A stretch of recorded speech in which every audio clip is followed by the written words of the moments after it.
जय श्री राम। मैं अंकित त्यागी, astrologer, numerologist, लाल किताब इन वास्तु कंसल्टेंट, आप सभी का फिर से स्वागत करता हूं। आज बात करेंगे अहोई अष्टमी के पर्व की। एक ऐसा पर्व जिनका बहुत पुराना चलन, बहुत पुरानी परंपरा, बहुत पुरानी प्रथा रही है कि अपने बच्चों के लिए, स्पेशली पुत्रों के लिए ये व्रत रखा जाता है। अहोई अष्टमी का जो व्रत है वो कार्तिक मास की कृष्ण पक्ष की अष्टमी तिथि के दिन आता है और यह पर्व दीपावली से ठीक एक सप्ताह पहले आता है। इस साल अहोई अष्टमी 8 नवंबर यानी रविवार को है। इस दिन सूर्योदय से लेकर रात में 1:36 तक अष्टमी तिथि रहेगी। अष्टमी तिथि में चंद्रोदय रात में 11:39 पर होगा, रात्रि में। अहोई अष्टमी को काला अष्टमी भी कहते हैं। इस दिन मथुरा के राधा कुंड में लाखों श्रद्धालु स्नान करने के लिए पहुंचते हैं और पुण्य कमाते हैं। अहोई अष्टमी का व्रत करवा चौथ के 4 दिन बाद और दिवाली से एक सप्ताह पहले रखा जाता है। इस व्रत में माता पार्वती की पूजा की जाती है और शाम को व्रत पूरा करके तारे को अर्घ्य देकर के, तारे को जल देकर के व्रत खोलने की परंपरा है। रात में तारों को अर्घ्य देकर संतान की लंबी उम्र और सुखदायी जीवन की कामना करने के बाद अन्न ग्रहण किया जाता है। कैसे करें अहोई अष्टमी का व्रत? अहोई अष्टमी की कथा का साहित्य ले आएं और अहोई अष्टमी का कैलेंडर भी ले आएं। इसके अलावा पंचामृत आपको बनाना है। बच्चे आज मां के भोजन का इंतजाम करें और मां की पसंद की चीजें बनाएं।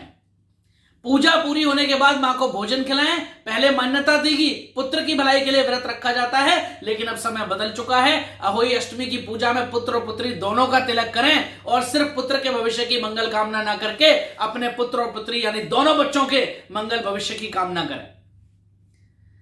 अहोई अष्टमी का व्रत का महत्व क्या है? अहोई अष्टमी का बहुत महत्वपूर्ण व्रत है।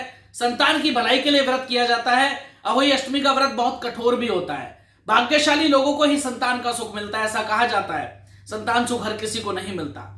प्रभु हर एक कुछ ना कुछ विशेष कार्य हर किसी से कराना चाहते हैं। परेशानियों से निपटने के लिए मनुष्य हमेशा ईश्वर से मदद मांगता है और ईश्वर सर्वोपरि हैं, वो हमेशा सबकी मदद करते भी हैं। कभी कभी संतान का सुख नहीं मिलता तो अहोई अष्टमी का पर्व संतान के लिए विशेष है। संतान फिक्र नहीं करती तो क्या उपाय करने अहोई अष्टमी को, वो भी हम आज इस बारे में, इस टॉपिक पर बात करेंगे। अहोई अष्टमी का व्रत करते समय किन बातों का विशेष ध्यान आपको रखना है? अहोई अष्टमी के दिन सबसे पहले तो ध्यान रखें कि अहोई माता की पूजा से भी पहले गणपति जी की आराधना करना नहीं भूलना है, क्योंकि हिंदू धर्म के अनुसार गणेश जी को सर्वप्रथम पूजनीय माना गया है और सर्वप्रथम गणेश जी की पूजा करना ही हमेशा शास्त्रवत माना जाता है।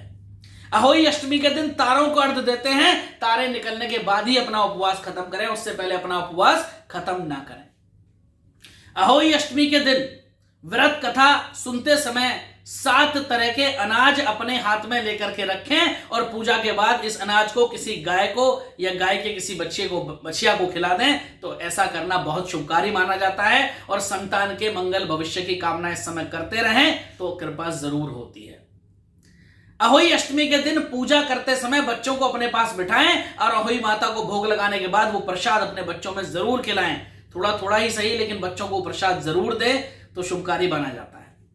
इस व्रत से संतानों को सुखी जीवन, सेहत, धन और करियर में प्रगति का वरदान प्राप्त होता है। अगर किसी वजह से आपका पुत्र या पुत्री निसंतान है और संतान की प्राप्ति की सारी कोशिशें नाकाम हो रही हैं, तो इस दिन किए गए कुछ उपायों से संतान सुख अवश्य मिलता है। क्या उपाय करने हैं आपको? संतान के करियर और रोजगार और शिक्षा के लिए क्या उपाय करने हैं, पहले तो मैं वो आपको बता देता हूं। अहोई माता को पूजन के दौरान दूध भात और लाल फूल जरूर अर्पण करें, उसको नहीं भूलना है। इसके बाद लाल फूल हाथ में लेकर के संतान के करियर और शिक्षा की प्रार्थना करें। संतान को अपने हाथों से दूध और भात खिलाएं, फिर लाल फल और फूल अपनी संतान के हाथों में दे दें और उस फूल को सुरक्षित रखने के लिए कहें। ऐसा माना जाता है जब तक वो फूल उनके पास सुरक्षित रहेगा, धन धान्य की कमी आपके संतान के पास नहीं होगी, उनके करियर में लगातार प्रगति होती रहेगी।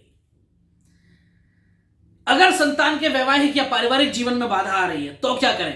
अहोई माता को गुड़ का भोग लगाएं और एक चांदी की चैन अर्पण करें, तो ऐसा माना जाता है आपके संतान के जो वैवाहिक जीवन में समस्या आ रही है वो जरूर दूर होती है। मां पार्वती के मंत्र ओम हीम उमाय नमः इसका 108 बार जाप करें तो भी आपको आवश्यक रूप से आपकी संतान को लाभ होता है। संतान को गुड़ खिलाएं और अपने हाथों से उसके गले में वो चैन पहना दें, उसके सर पर हाथ फेर कर आशीर्वाद दें, तो निश्चित रूप से आपकी संतान खुशहाली होगी, उसके करियर में उसको तरक्की मिलेगी, जीवन में ज्यादा खुशियां आएगी।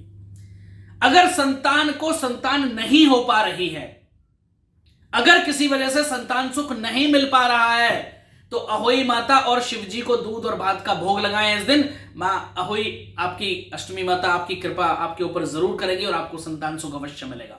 चांदी की 9 मोतियां लेकर के लाल धागे में पिलो करके एक माला उनकी बना लें। चांदी की 9 छोटी छोटी गोलियां ले लें और उनको लाल धागे में पिरो के उसकी एक माला बना लें आप, और अहोई माता को माला अर्पण करें, संतान प्राप्ति की प्रार्थना करें।